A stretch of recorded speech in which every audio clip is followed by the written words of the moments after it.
Where to start then, boys? Well, should we start with the... Should we start with the result? Start with the result. Let's start with the result, because in the end, the result's a good result. Yeah, I mean, for United. Absolutely.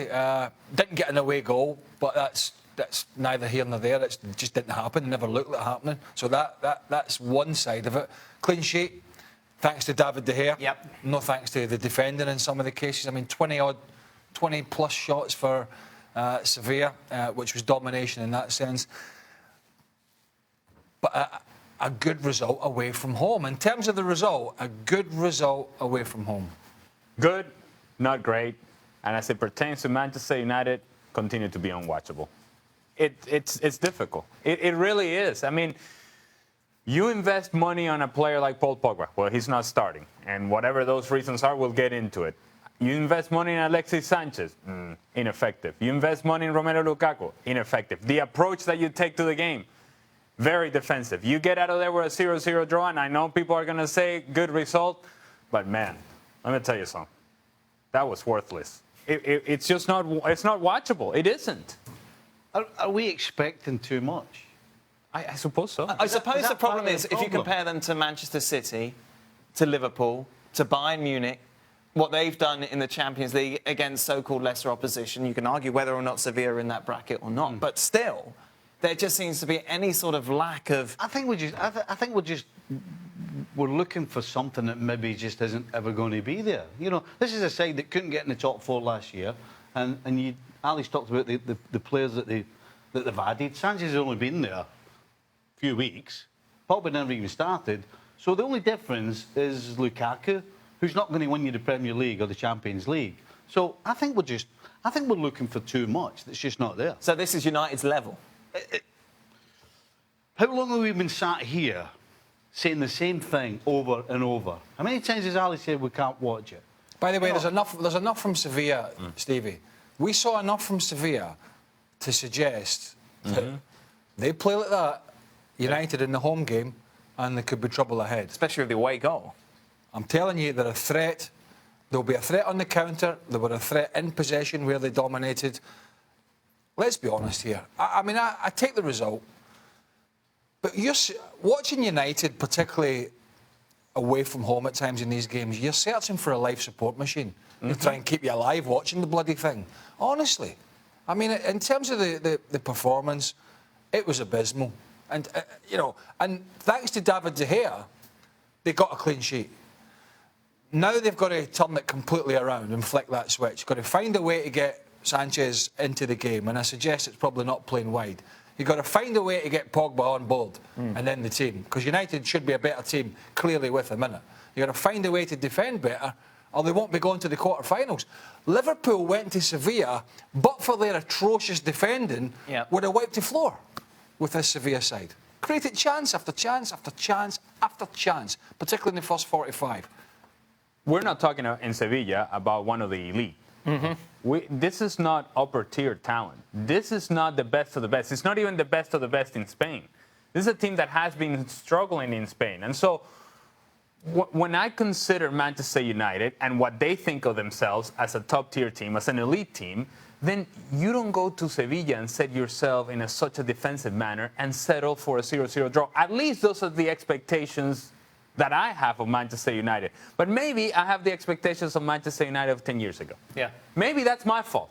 Maybe that expectation that Steve is talking about is simply unrealistic. And then this version of Manchester United is as good as it gets. And if this is as good as it gets, again, I repeat, it's unwatchable. I don't think you can point a finger at anybody other than the manager. You know, I'm sitting here trying to think, if I remember anybody else other than Lukaku getting in Sevilla's penalty box. Now that has to be the manager. The manager must be basically saying, look, we give nothing away.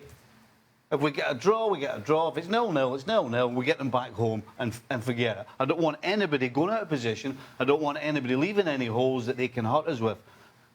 Because with the talent that Manchester United, I think they've got, surely somebody must be thinking about getting in the box. You know, you want to score goals. That's why you play the game. You want to make passes, you want to score goals, but it seems like United, away from home in particular, it's all about not making a mistake. It's all about being safe.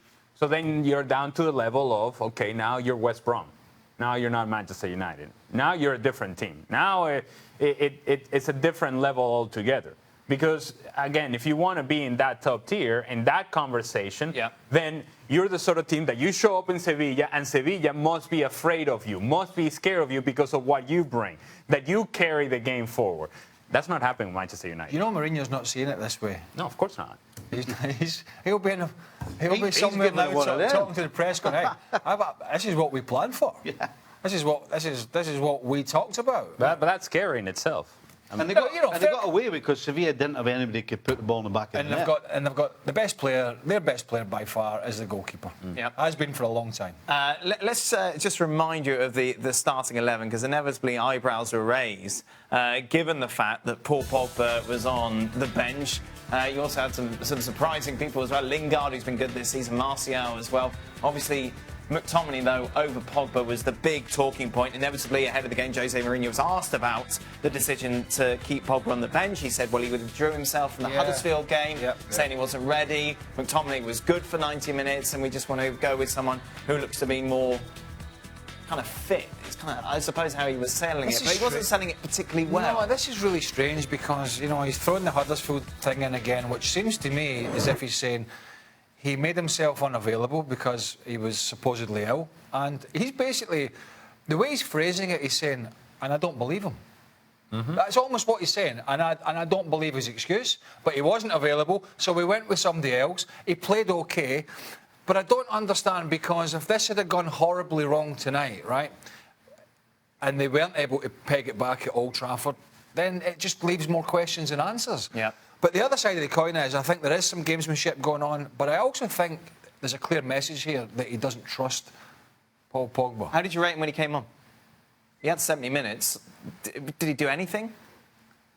Well, he didn't do as much as De Gea. I mean, he's okay. It's one thing for us to sit here, and certainly I have tried to back Pogba up, but what you're saying is right. I mean, did he do anything different that Herrera had been doing? No. Did he do anything different that McTominay had been doing? No, he didn't, and that's a fact. So why is that? Because we know that he can. Is it because he's playing out of position? Is it because his head's gone, or is it because he wants out? I think clearly what's going on between his ears is the problem, and I certainly think there has to be a problem between him and the manager as well.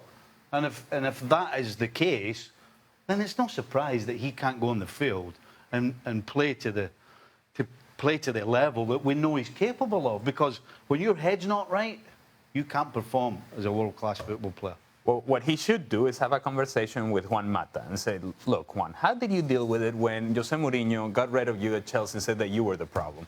That you are no longer the guy that we needed, that we wanted. No. You are not going to serve a purpose for us. But now, all of a sudden, you're the answer to all of my issues. I'm going to play you no matter what. So how did we get from that to there? Have that conversation with Juan Mata. Say, how do you deal with Jose Mourinho? Because clearly, it's an acquired taste. Clearly, it's something that you have to learn over time. Because there's no question in my mind that Jose Mourinho was throwing Paul Pogba under the bus when he's saying things like he planted a seed of doubt because he took himself out due to illness. That's essentially saying the player took himself out. It's not my call. It's on him. He doesn't want to be here. I think Juan Mata could give Pogba Hazard's number and maybe find out when he really gets bad, how bad it can be. How low can it go? Because it's exactly the same situation. He did the same in the Champions League with him. Pulled him out, didn't play him. I mean, it's just happening all over again. If he doesn't play him in the return leg, I don't know what he'll do.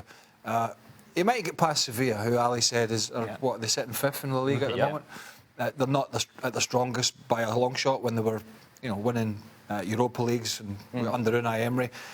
They might get through Sevilla, but then they're going to pull a quarter-final, if they get through, pull a quarter-final draw, probably against one of the big boys. Now, they ain't going to beat one of the big boys with Scott McTominay in midfield. And that's not because this guy's a bad player. He's a youngster with a handful of games and he's not ready for that stage, I don't think. He needs to get Pogba integrated, head right and playing well if they're going to progress much further in this competition. Otherwise, I think he's just buying himself time. And this is the extraordinary thing. When you look at the teams that are likely to advance, most of them, you'd imagine, when you compare it to who they could be facing, will want Manchester United, won't they? And this is something that you wouldn't normally say. But if you're Liverpool, Barcelona, Real Madrid or PSG, you know, Juventus or Spurs, you know, you've got all the big boys there, Bayern Munich as well. Let's argue that Liverpool gets them. Liverpool know, because of what happened at Anfield, that Mourinho's scared of them. I mean, that's a huge advantage before you even start. I know it's Liverpool, Man United, and it's all about the history and everything else. But the fact is, when the players step on the field, they know that Manchester United are a little bit apprehensive of taking them on. Are they going to make it into that draw? I suppose that is the inevitable question now. You take a look at the SPI. United coming in at 59%, Sevilla at 41%. It's far, as you mentioned, Craig, from a done tie because of the away goal and because obviously 0-0 after 90 minutes, if you like. And the fact United are not playing great and they don't look defensively strong. I mean, they're relying on the goal. Keep repeating it. They're relying on the goalkeeper. Sevilla are a tidy side. Got some good players. Will be a danger on the break. But I think it is right. I still think, you know, United will be favourites and should be favourites, but there's no fear factor. No. There is no fear factor for Sevilla. They're not going to pitch up in Manchester trembling. They're going to pitch up thinking, hey, we got a real chance here to get into the quarter-final. And so this game is, SPI says whatever it does, but it's pretty close. You're going with United overall? I'm going just with United, yeah. You're right, Ali, what's wrong? Oh, I cannot pick Manchester United. Well, you can. You can. Or can I? I don't think I can. Yeah, Manchester United to advance. Somehow. No, Manchester United. Oh, that's much more confident than Ali. Yeah, well, listen, Sevilla away from home have had some horrible results this past year, so you can't rely on them. Right. As good as they are passing the ball around. Man United at home with advantage, I think. You can't rely on them, but they missed multiple opportunities today to beat Manchester United. And so it's like, who are we trusting here? That, along with the amount of goals they've lost away from home this year. Okay. Both in some Champions League games and some La Liga games. All right, just because David de Gea plays for United. Let's be honest. And this is kind of, I think this is indicative. Not we, because we don't write the running order. Someone could have wrote the running order for this A segment at the weekend. Yeah. Yes, 100%. They could have wrote the running order, but what we'd have been talking about today, Wednesday, Sevilla, Man United, it could have been written at the weekend because that's what they do under this stewardship.